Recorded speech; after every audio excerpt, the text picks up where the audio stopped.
Hello and welcome to Kanen Coffee and Espresso Machines. We're going to do a test shot on a Spaziale. We replaced the vacuum breaker, safety valve. We did some work on the group head, and it's just a little residual stuck in the aerator.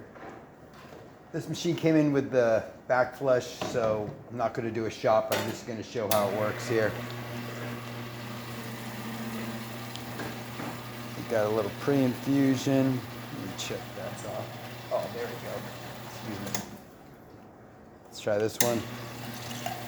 There you have a nice flow going on here. Shuts right off. Check the hot water.